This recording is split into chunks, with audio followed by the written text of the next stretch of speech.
all so much.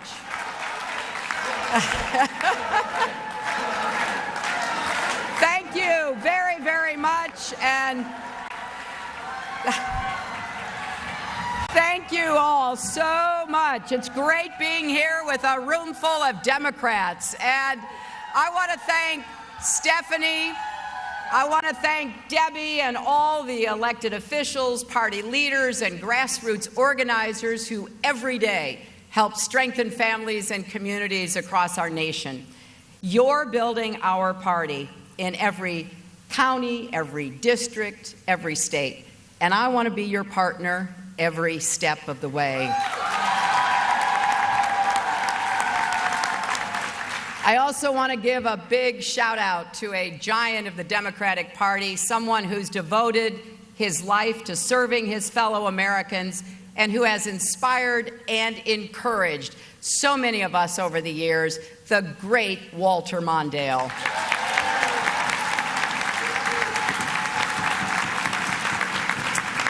You know, we Democrats believe in an America where no matter who you are or where you come from, you should have an equal shot at success. That's the America we love. That's the America we're fighting for. And fundamentally, that's what's at stake in this election. Whether our country keeps moving toward opportunity and prosperity for all, or whether Republicans get another chance to rip away the progress we've worked so hard to achieve. Now, we've come a long way these past 6.5 years, but let's not forget what we inherited from the Republicans: the worst economic crisis since the Great Depression. Thanks to the hard work and sacrifice of the American people and the leadership of President Obama, we're standing again. But we're not yet running like we should. This election is about who best understands the pressures facing the families of America and the challenges facing us in the world, and who has the skills and tenacity to tackle them. Today, families are stretched in a million directions, and so are their budgets. Costs for everything from prescription drugs to child care to college are going up faster than wages. A full-time minimum wage job can't lift you out of poverty. Middle-class paychecks haven't increased, even though corporate profits and CEO pay keeps rising. And at a time when more women than ever are their family's main breadwinner, too often, can you believe it, they still don't get equal pay. And unions that help create the great American middle class are under concerted attack by Republicans and their allies. And think of the millions of Americans being held back by their student debt. They can't start a business, they can't buy a house, they can't even get married because of the loans hanging over their heads. That's not the way it's supposed to be in America. In America, if you work hard and do your part, you should be able to get ahead and stay ahead. That is the basic bargain. That's the basic bargain that made this country great, and that Democrats have worked so hard over the years to strengthen and defend. That bargain is what kept my grandfather going to work in the Scranton lace mill factory every day. It's what led my father to believe that if he saved and sacrificed, his small business, printing fabric in Chicago, could provide us with a middle-class life. And you know what? It did. When my husband put people first and made that bargain mean something again in the 1990s, we had 23 million new jobs, a balanced budget, and for the first time in decades, we all grew together, not just those at the top, but everyone.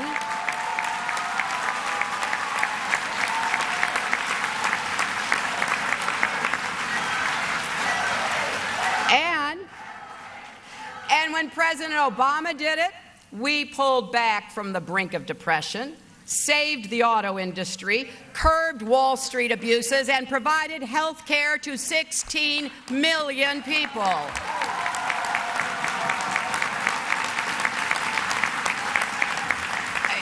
You know, the evidence is pretty clear. The basic bargain works. If everyone does their fair share and everyone gets a fair shot, our whole country succeeds. And that success doesn't just go to a few. It's widely shared. Democrats have proven that again and again. Now it is up to us to renew that bargain for a new generation, to do what we know works and what we know is right. We've got to make sure that every American gets a chance to pursue his or her dreams, to live up to their God-given potential. That's what I will do as president. That's what people tell me they want as I've crisscrossed the country listening. Like the single mom who's juggling a job and classes at community college, all while raising 3 kids alone. She's doing what she has to do to give herself and her kids a good life. She doesn't expect anything to come easy, but she asked me, isn't there anything we can do so it isn't quite so hard? Or the student who told me that paying for college shouldn't be the hardest thing about going to college. Or the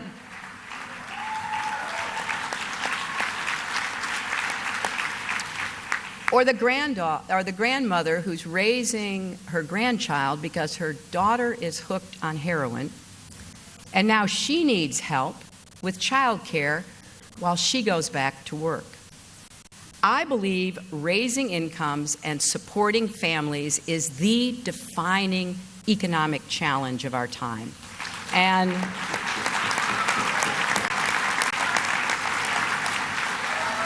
that's why I've made it the focus of my campaign, and it will be my mission every single day in the White House. Now, these are not new fights for you or for me. My first job out of law school wasn't at some big firm. It was at the Children's Defense Fund. And a few years later, I started an organization called Arkansas Advocates for Children and Families. My whole life, I've worked to even the odds for people who have the odds stacked against them. That's what we Democrats do. That's why we're here. It's what keeps us working and fighting through every up and down for the values we share and the country we love. Democrats believe that corporations should be held accountable when they gouge us on drug prices or pollute our environment or exploit workers, that they just can't be allowed to write their own rules at everyone else's expense.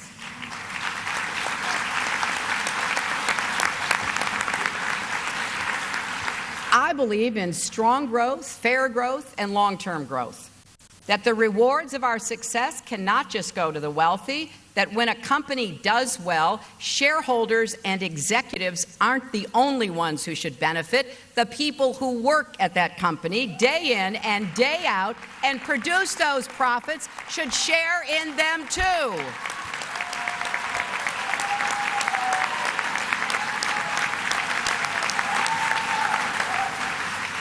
Democrats believe Americans deserve a raise, that women deserve equal pay.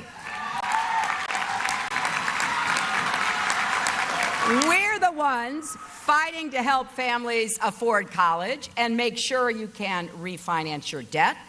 Democrats understand that you can't go to work if you can't find childcare. We believe you shouldn't lose your paycheck or your job when you have a baby or someone in your family gets sick. We believe that everyone deserves access to quality, affordable health care, and we're the ones standing up and saying that the Affordable Care Act is here to stay.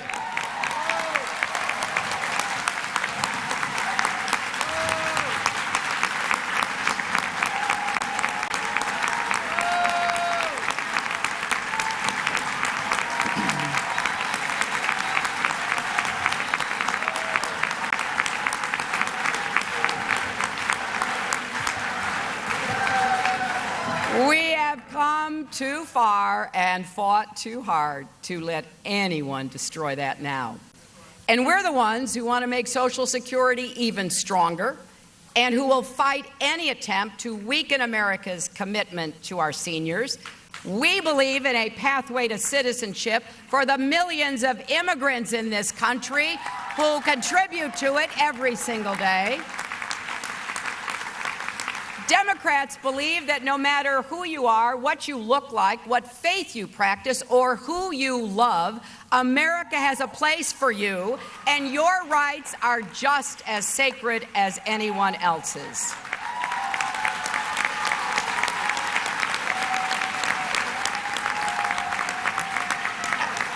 And by the way, we don't just stand up for these values here at home. We stand up for them everywhere. That's why I traveled the world nonstop for 4 years as Secretary of State, calling for equal rights for women and girls, for LGBT people,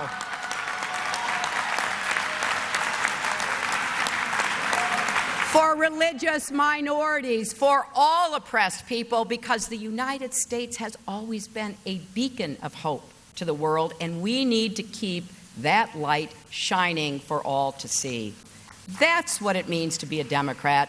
Those are the values we cherish, and it's time to stand together and defend those values, because others are doing everything they can to take our country in a very different direction.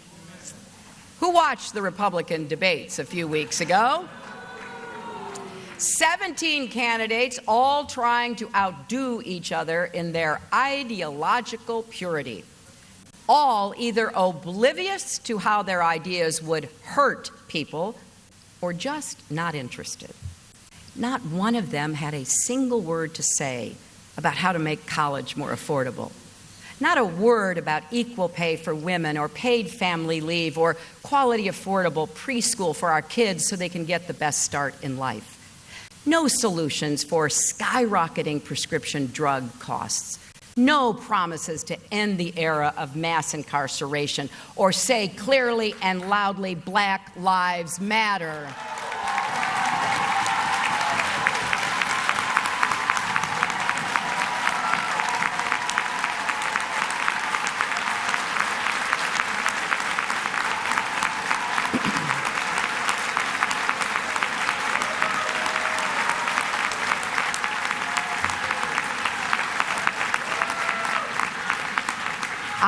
I didn't hear any credible plan to promote clean energy or combat climate change.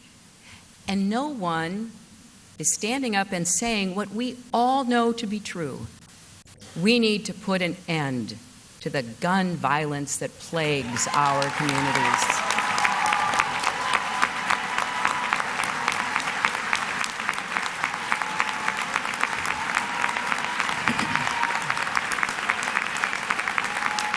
You know, after the terrible events of Wednesday, with 2 journalists killed on live television, plus a police officer killed in Louisiana, and many more lost every day in carnage that largely goes unnoticed now across our country, I don't know how anyone could not come to the conclusion that something is deeply wrong. I believe we can have common sense gun reforms that keep weapons out of the hands that should not have them, domestic abusers, the violently unstable, while respecting the rights of responsible gun owners. Now, I know the politics are hard. I know that some would rather throw up their hands or give up the fight, but not me. I am not going to sit by while more good people die across America.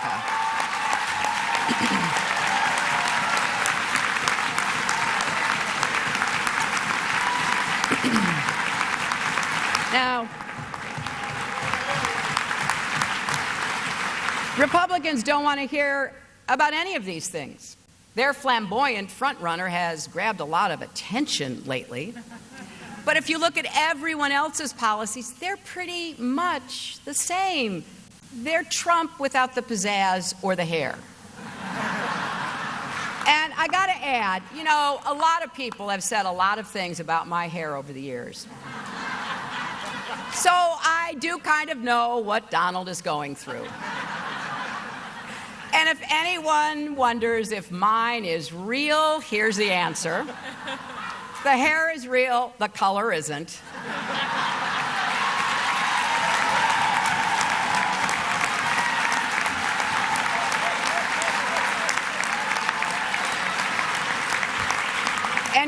And come to think of it, I wonder if that's true for Donald, too.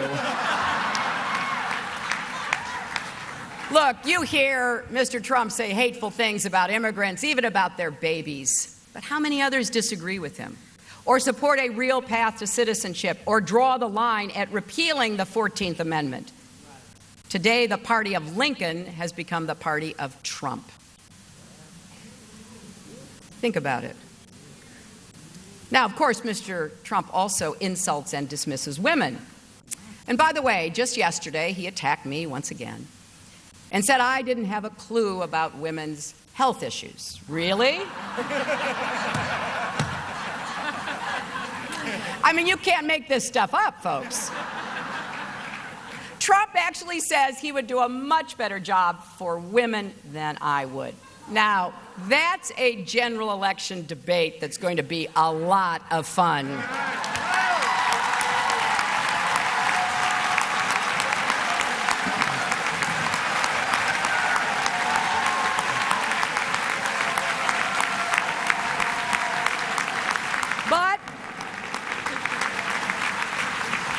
But listen to the others. Senator Rubio brags about denying victims of rape and incest access to abortion. Governor Bush says $500 million is too much to spend on women's health, and they all want to defund Planned Parenthood. I'd like them to tell that to the mom who caught her breast cancer early because she was able to get a screening, or to the teenager who avoided an unintended pregnancy because she had access to contraception, or anyone who's been protected by an HIV test. Now, all the stuff they're saying might be red meat in a Republican primary, but it is dead wrong in 21st century America.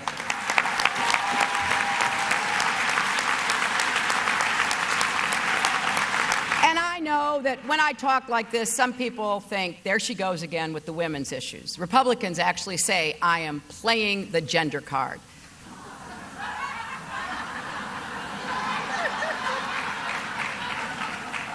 Well, if calling for equal pay and paid leave and women's health is playing the gender card, deal me in.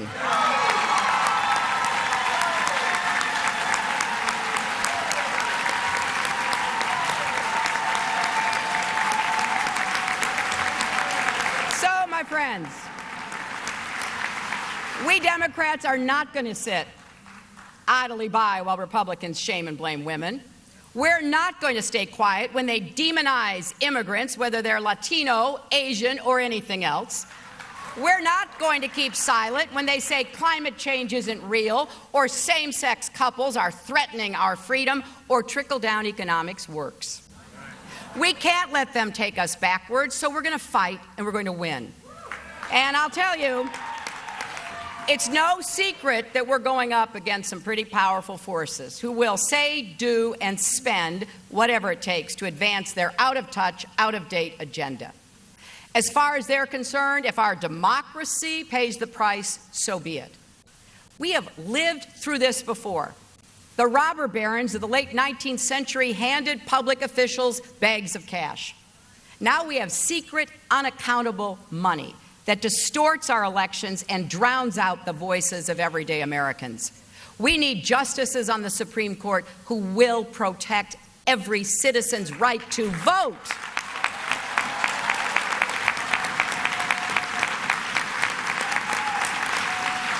Instead of what they have been doing, protecting every corporation's right to buy elections. If necessary, I will work to pass a constitutional amendment to undo Citizens United.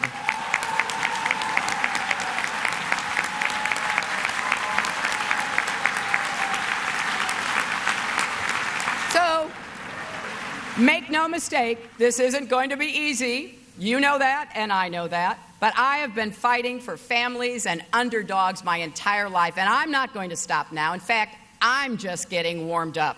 So I'm here to ask for your help. I'm not taking a single primary voter or caucus goer for granted. I'm building an organization in all 50 states and territories with hundreds of thousands of volunteers who will help Democrats win races up and down the ticket, not just the presidential campaign.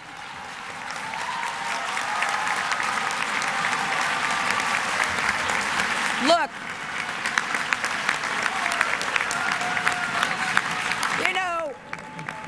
in 2010, Republicans routed us on redistricting, not because they won Congress, but because they won state legislatures.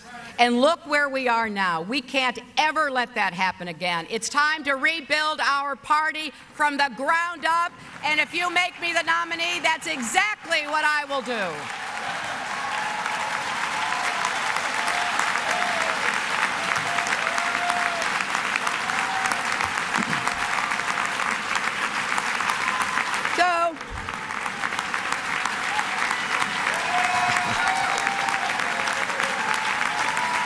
Everybody, I've been around long enough to know every county and local office counts, every school board and state house and Senate seat counts, every single one, so we have to compete everywhere. When our state parties are strong, we win. That's what will happen. And when Democrats win, America wins. So I hope you'll join me, because we're building something that will last long after next November.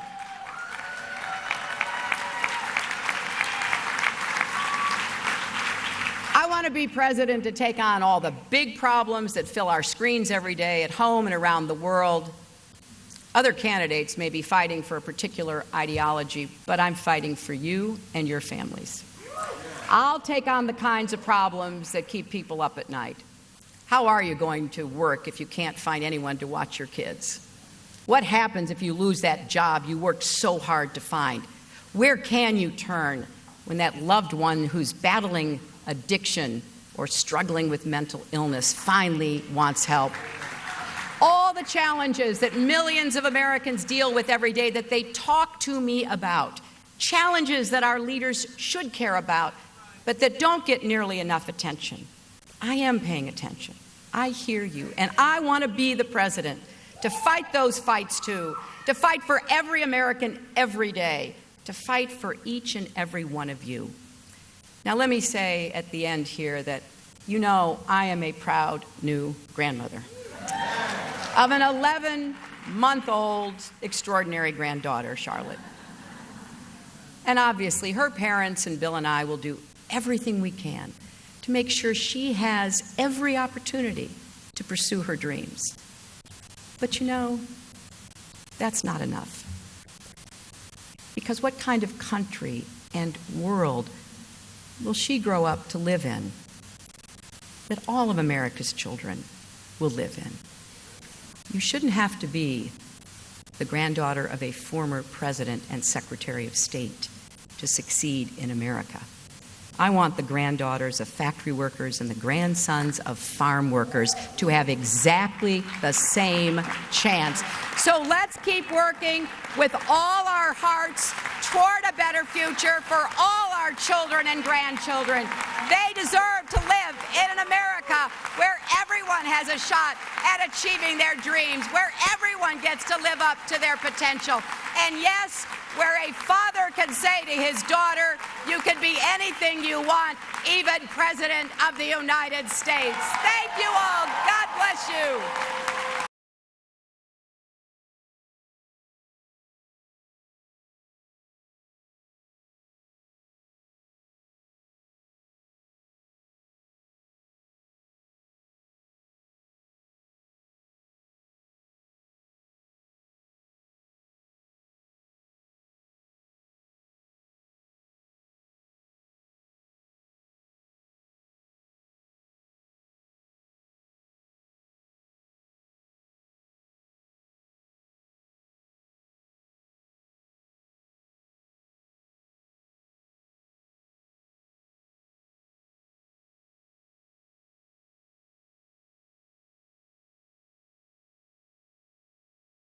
I'm the leading state sponsor of terrorism